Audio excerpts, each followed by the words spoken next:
नमस्कार दोस्तों, स्वागत है आपका महादेव पाठशाला पर, जहाँ ज्ञान है आसान और सीख है मज़ेदार। मैं आपके ज्ञान के लिए एक नई सीरीज लेकर आया हूँ जिसका नाम है भारतीय कला एवं संस्कृति। यहाँ पर आपको कला एवं संस्कृति से कुछ सवाल पूछे जाएंगे और वो उसके लिए कुछ ऑप्शंस भी रहेंगे। आपको उसका जवाब देना है। जवाब अगर नहीं दे पाते तो घबराने की कोई बात नहीं, उसके लिए आपको करेक्ट आंसर भी बताया गया जाएगा और उस करेक्ट आंसर के बाद आपको कुछ अतिरिक्त जानकारियाँ भी दी जाएंगी। तो बिना देर किए हम चलते हैं अपने सवालों पर। जैसा कि आप देख पा रहे हैं, महत्वपूर्ण सामान्य ज्ञान प्रश्न और उत्तर लिखा हुआ है। तो अब हम चलते हैं अपने पहले सवाल पर। और पहला सवाल है, संगाई त्योहार कहाँ मनाया जाता है? ये रहे आपके आंसर। ये ऑप्शन है असम, मणिपुर, नागालैंड, मिजोरम। आपको करेक्ट ऑप्शन का चूज करना है। जो करेक्ट आंसर है वो बताइए। तो हम देखते हैं करेक्ट आंसर क्या है। करेक्ट आंसर है बी, मणिपुर। ये रहा मणिपुर का दृश्य और ये रहा उसके बगल में एक डियर दिखाई दे रहा है, हिरन। ये जो हिरन आपको दिखाई दे रहा है ना, ये इस डियर का नाम है संगाई। और यह पाया जाता है केबुल लामजाओ, एक राष्ट्रीय उद्यान है जो कि तैरता हुआ राष्ट्रीय उद्यान है। वहाँ पर यह पाया जाता है। उस राष्ट्रीय उद्यान में एक विशेष प्रकार की घास पाई जाती है, हम जिसे बोलते हैं फुम्फड़ी। तो वो जो फुमडी होता है उसके ऊपर ये ऐसे चल रहा होता है मानो जैसे लग रहा होता है कि ये डांस कर रहा हो। वो जो फुमडी घास होती है ना, वो इसको काफी लुभावना प्रतीत होती है। तो ये जो संगाई हिरन है, ये केवल केबुल लामजाओ राष्ट्रीय उद्यान में ही पाया जाता है। आपसे ऐसे पूछा जा सकता है कि पूरे भारत में ऐसे कौन सा राष्ट्रीय उद्यान है जो तैरता हुआ राष्ट्रीय उद्यान है? एकमात्र राष्ट्रीय उद्यान है केबुल लामजाओ राष्ट्रीय उद्यान। उसी के बगल में एक झील पाई जाती है जिसको बोलते हैं लोकटक झील, जो कि मीठे पानी की झील है। यह मनाया क्यों जाता है? क्योंकि यह मणिपुर की समृद्ध संस्कृति, कला, खेल और पर्यटन को बढ़ावा देने के लिए मनाया जाता है। आपको एक चीज और भी याद रखने की, ये जो संगाई हिरन है, यह मणिपुर का राष्ट्रीय पशु भी है। यहाँ पे मणिपुर नृत्य जैसे रस लीला और पुंग चोलोम, ये दोनों मणिपुरी नृत्य है। ये आपसे पूछा भी जा सकता है।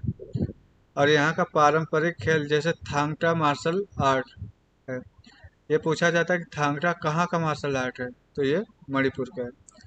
अब हम अब बढ़ते हैं अगले प्रश्न की तरफ। और अब रहा मेरा ये अगला प्रश्न कि हुमा का झूका मंदिर किस देवता को समर्पित है? ये रहा आपका ऑप्शन। पहला ऑप्शन है Brahma, B option Vishnu, C option Shiv, D option Indra. Correct answer है शिव। और ये आपको दिखाई दे रहा है हुमा का प्रसिद्ध मंदिर। यहाँ पे देखिए झुका हुआ मंदिर लिखा है ना, ये देखिए, ये है झुका हुआ मंदिर। ये पूरी नीचे से नींव तो सही बनी हुई है, ये भी सब चीजें सही बनी हुई, लेकिन ये ऊपर से हल्का सा टिल्ट कर दिया गया है। लेकिन ये जो गर्भगृह है ना, इसके ऊपर एक ये जो शिखर है, शिखर ये पैरेलली है, यानी कि ये सीधा खड़ा है, ये टिल्ट नहीं है। तो अब हम थोड़ा सा आगे बढ़ते हैं संक्षिप्त विवरण में।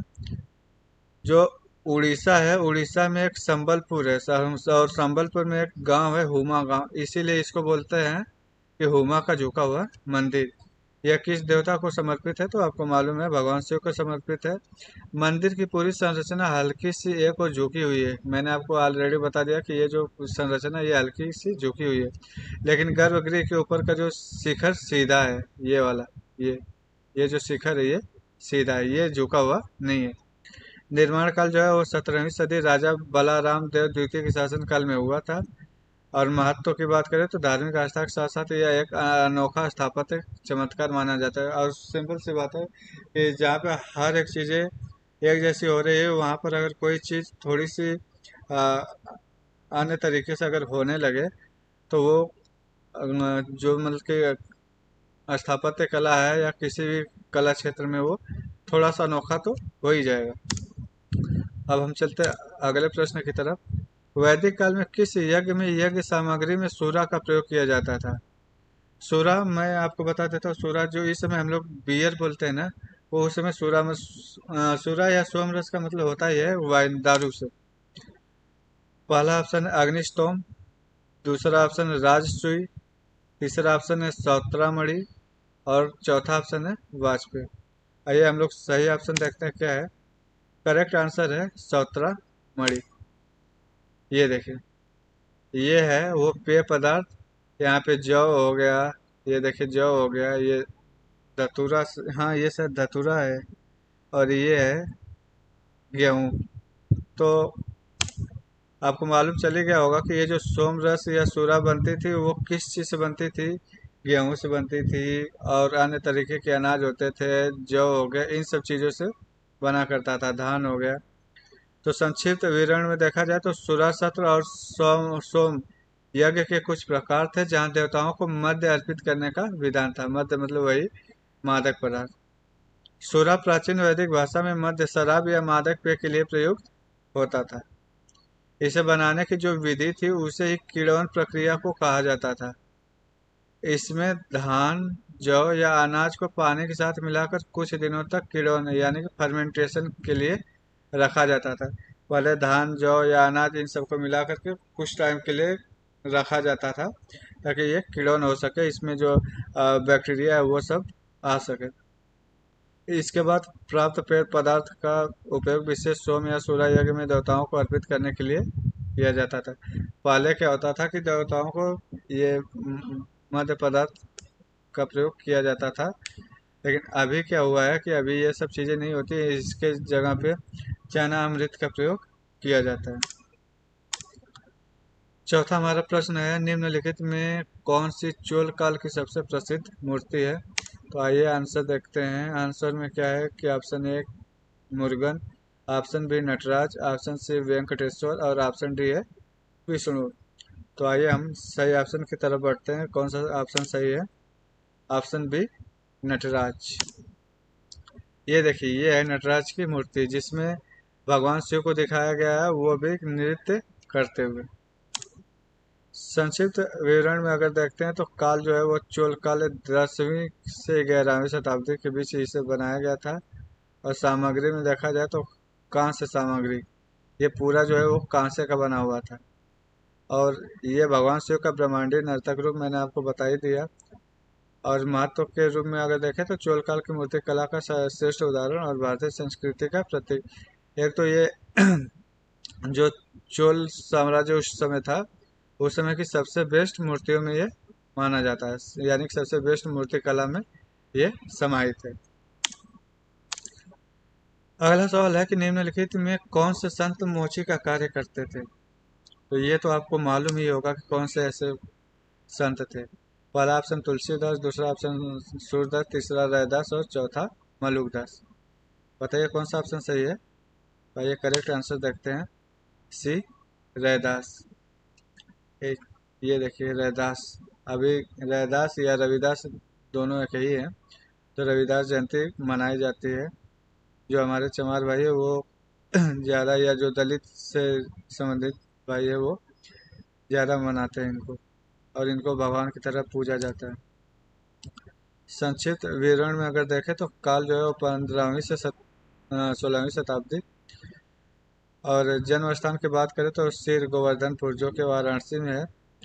पेशा चर्मकारी यानी कि मोची का काम था, और योगदान जो है वो भक्ति आंदोलन में ये ज़्यादा प्रज्वलित रूप से रहते थे। और ये समानता और जातिवाद के विरोधी थे, प्रेम और भक्ति का संदेश दिया करते थे। अगले सवाल की बात करें तो निम्नलिखित में से किसने पश्चिम बंगाल का राष्ट्रगान अमार सोनार बांग्ला लिखा है? यह तो आपको डेफिनेटली मालूम ही होगा कि किसने लिखा है। पहला ऑप्शन है नजरुल इस्लाम, दूसरा ऑप्शन है रविंद्रनाथ टैगोर, तीसरा ऑप्शन है अनीसुर रहमान और चौथा ऑप्शन है शांति देव घोष। आइए हम सही आंसर की तरफ बढ़ते हैं। सही आंसर है बी, रविंद्रनाथ टैगोर।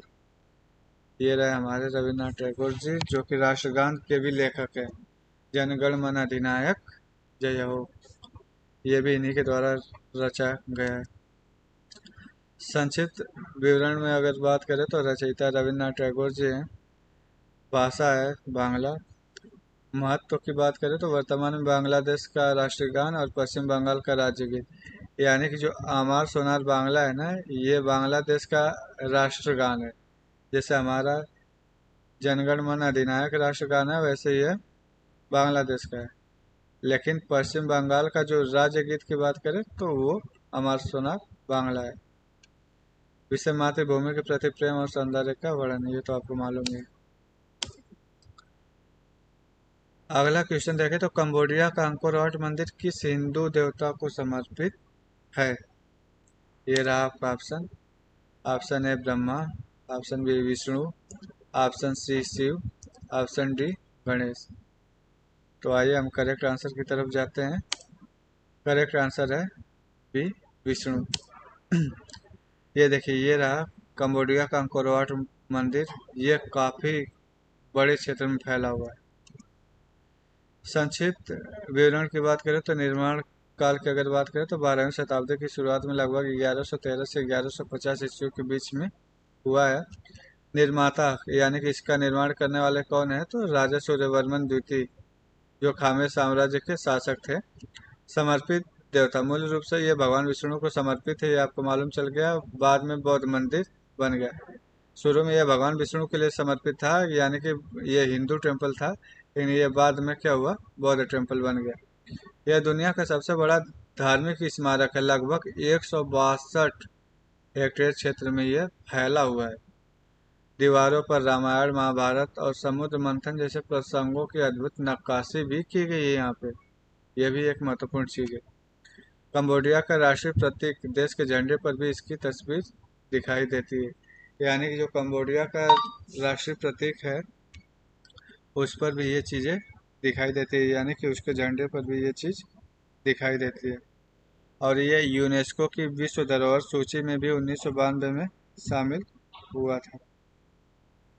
अब आइए चलते हैं अगले सवाल की तरफ। अगला सवाल है हमारा, नुआखाई त्यौहार किस प्रदेश में मनाया जाता है? Option A Uttar Pradesh, option B Orissa, option C Karnataka, option D Sikkim. Correct answer है बी उड़ीसा। ये देखिए, ये है नुआखाई। यहाँ पे औरतें आपको ट्रेडिशनल ड्रेस में दिखाई दे रही है, जो पारंपरिक वर्दी उसमें दिखाई दे रही है, और उसके पीछे एक फसल दिखाई दे रही, वो ऐसा प्रतीत होता है कि वो धान की फसल है। तो आपको मालूम चला होगा कि नुआखाई किसके लिए मनाया जाता है, वो धान की फसल के उपलक्ष्य में मनाया जाता है। संक्षिप्त जानकारी में देखें तो यह खासकर पश्चिमी उड़ीसा के जिलों जैसे संबलपुर, बरगढ़, बलांगीर में बहुत ज़्यादा प्रसिद्ध है। यह नया धान यानी फसल कटने के बाद पाली फसल के अन्न को देवी को अर्पित करने का पर्व है। यानी कि ये तब मनाया जाता है जब जो नया फसल जैसे धान है उसको कटने के बाद हम अपनी फसल पाली जो फसल होती है वो देवी को अर्पित करने के उपलक्ष्य में मनाते हैं। आमतौर पर यह अगस्त या सितंबर में मनाया जाता है। यानी कि आप ऐसा बोल सकते हैं कि अगस्त लास्ट में और सितंबर के शुरुआत में इसको मनाया जाता है। आइए अगला क्वेश्चन देखते हैं कि एलोरा का कैलाशनाथ मंदिर किसने बनवाया था? ऑप्शन रहा राष्ट्रकूट राजा कृष्ण प्रथम, ऑप्शन बी नरसिंह वर्मन द्वितीय, ऑप्शन सी राष्ट्रकूट राजा कृष्ण द्वितीय, ऑप्शन डी इनमें से कोई नहीं। आई होप कि आप जानते होंगे इसका आंसर। नहीं जानते तो मैं बताता हूँ। करेक्ट आंसर है ए राष्ट्रकूट राजा कृष्ण प्रथम। देखिए, ये रहा एलोरा का कैलाश मंदिर। अगर कैलाश मंदिर की बात की जा रही है तो आपको ये भी मालूम चल गया होगा कि ये किस देवता के बारे में बात की जाएगी, क्योंकि कैलाश मंदिर है तो आपको मालूम चल ही गया होगा। एलोरा का कैलाश मंदिर राष्ट्रकूट वंश के राजा कृष्ण प्रथम ने बनवाया था। यह लगभग 8वीं शताब्दी में बना हुआ है। यह मंदिर पूरी तरह एक ही चट्टान को काट कर बनाया गया। ये चीज़ ध्यान देने वाली बात है कि जो एलोरा का कैलाश मंदिर है वो एक ही चट्टान को काट करके बनाया गया है, न कि अलग अलग पत्थरों को लाकर बनाया गया है। मैं आपको बता दिया कि जो कैलाश नाथ लिखा है तो ये आपको मालूम चले गया होगा किस देवता से संबंधित है, तो वो भगवान शिव से। महत्व की बात कहते हैं तो भारतीय शिल्पकला और वास्तुकला का अद्भुत उदाहरण मिलता है, और विश्व धरोहर स्थल यानी कि यूनेस्को ने ऑलरेडी इसको अपने लिस्ट में सूचीबद्ध किया है। एलोरा में 3 प्रकार की गुफाएं हैं। पहला है महायानी बौद्ध गुफाएं, दूसरा है पौराणिक हिंदू गुफाएं, और तीसरा है दिगंबर जैन गुफाएं। यानी कि 3 तरीके की गुफाएं यहाँ पे मिलती हैं। इसका एलोरा इसको बोला क्यों जाता है, क्योंकि यहाँ से 1 किलोमीटर की दूरी पर एक गांव है जिसका नाम एलोरा है, इसीलिए इस मंदिर को एलोरा का कैलाश मंदिर बोला जाता है।